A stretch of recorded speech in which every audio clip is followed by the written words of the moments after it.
openness of the economy, have growth in the last 10 years or 8 years if we want,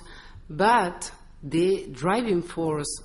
of the economic model of growth and social inclusion is based on a domestic market unemployment.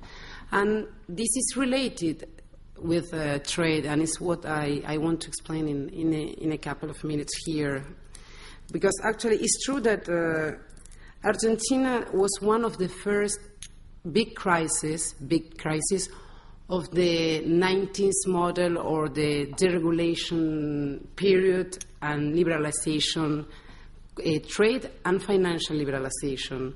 during the 90s. So Argentina had this big crisis in 2001, and it changed the sense of the political economy to an idea of the importance of macroeconomic equilibrium with, as I said, employment and domestic market as the driving force.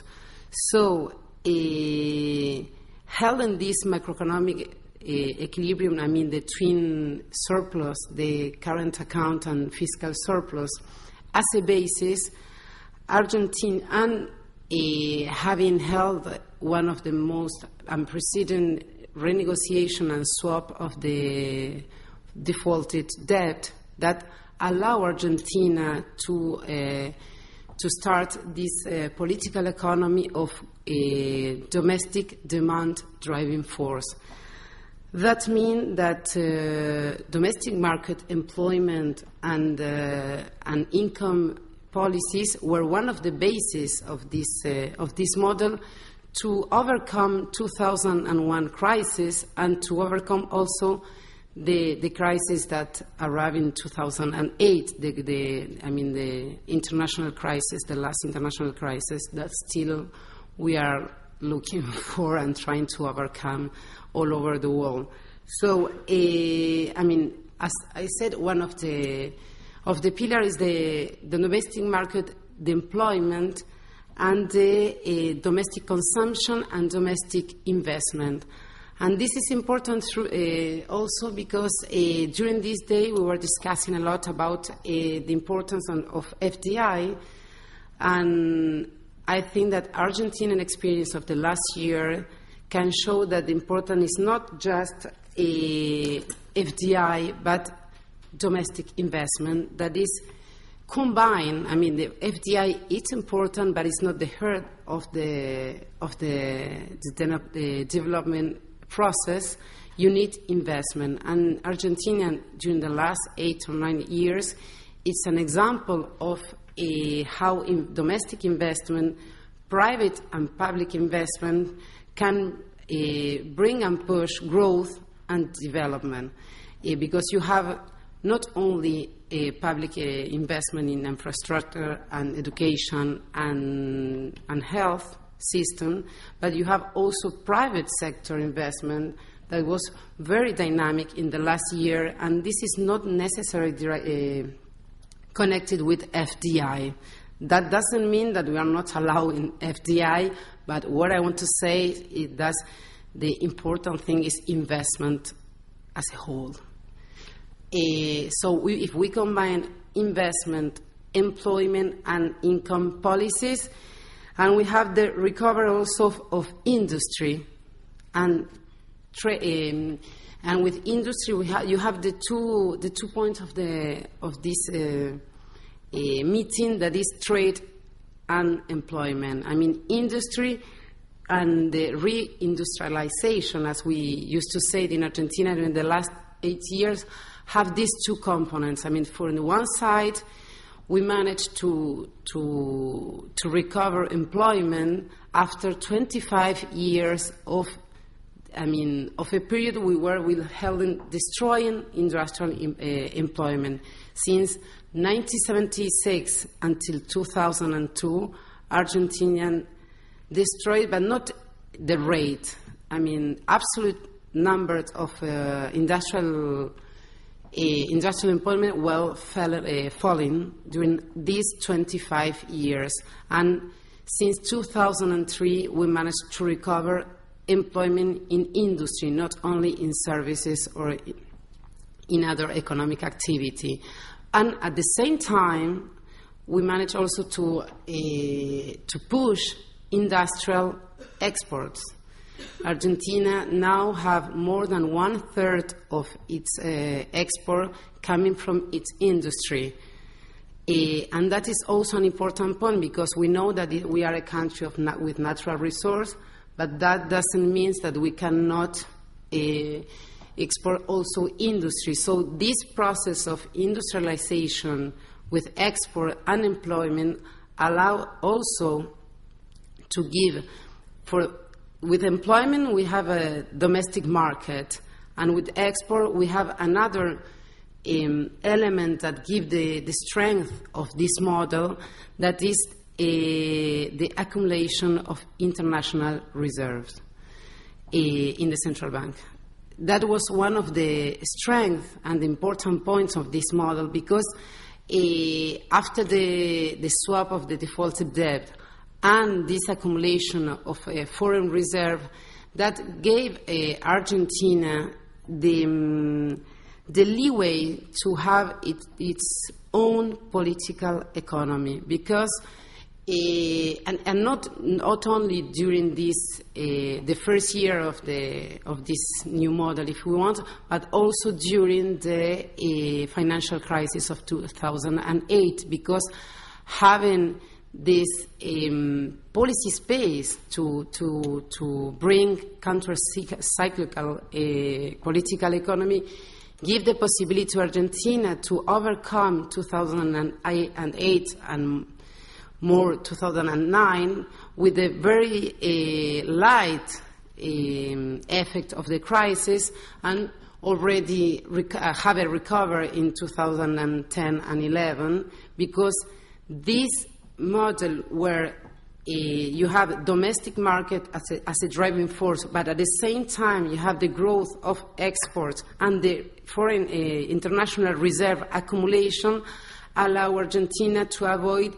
the historical external constraint that always bring after external shocks to a crisis. I mean, that was the experience during the 60s, but not with foreign crisis, as during the 90s. In a liberalized world, Argentina during the 90s were very exposed to the financial and international crisis or contagion effects. During the 2000, I mean in the last year, this combination of a strong domestic market with very important and strong and new income policies, where you have a reform of the pension and the nationalization of the pension funds, where you implemented a policy of a universal allowance of a child during the crisis, but you keep it until now. All these policies give, from one side, a strong situation, and a policy space to overcome the crisis, and at the same time having trade, having a strong export experience during these last years, give you the international reserve to avoid the external constraint that we used to have during our history in Argentina. So it's for that I think that it's important to combine this idea of trade, of export and imports, of course, but of trade, that is the strength of having a international reserve at the central bank, but at the same time having in mind the importance of domestic market, of a labor force, and of actually all income policy in general. So that was one of my main first point, and connected with this, I wanted to take the attention of the last problem that Argentina had in the WTO,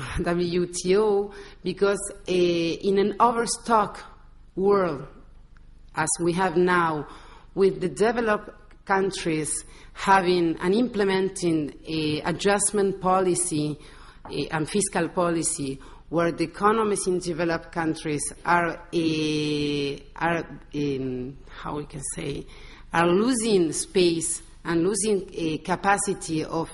being the driving force of the world, you have less developed countries and emerging economies that are being at the heart of the recovery of the economies. And after that, what you see in the WTO conference of the last month is that they are kind of demanding in a very political position Argentina, when if you see the history of the 20th century and the last 50 years of the 20th century, there were in general the long-lasting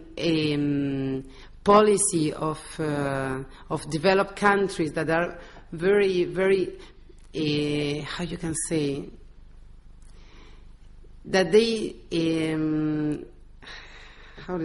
they have global restriction to trade more in developed countries than in developing countries, and now you don't have just tariff restriction, but you have non-tariff restriction that they limit the capacity of developing and emerging economies to increase export to developed countries, but they are doing the other way around. In the WTO, they demand Argentina of being a restrictive economy, when actually Argentina is just using the policy space and the trade policy as one of the instruments of developing policies. And we are using it a lot less than they used to use it. And actually, Argentina is one of the countries that during 2010 and 2011 that had the most impressive growth in imports. So they are talking about a restriction of trade, and actually Argentina is not showing, and figures don't show this situation. So what I wanted in this short speech to show is that in one side, the first part of the speech was concentrated in the idea that you can bring a policy of developing at the same time domestic market and employment, and at the same time having a very open economy and having export increasing at a very fast pace. And this combined situation give the country the policy space and the leeway to have its own political economy. And this was the situation of Argentina, and now we are having some problems in the WTO scene, because we are using this policy space to bring development economies. So combining the ideas that we have been talking here, I think that the expression of policy space, the expression of this income distribution and income policies, the idea to have leeways in terms of economic policy, they reflect the three pillars of Argentinian government that are political sovereignty, economic independence, and social justice. Thank you very much.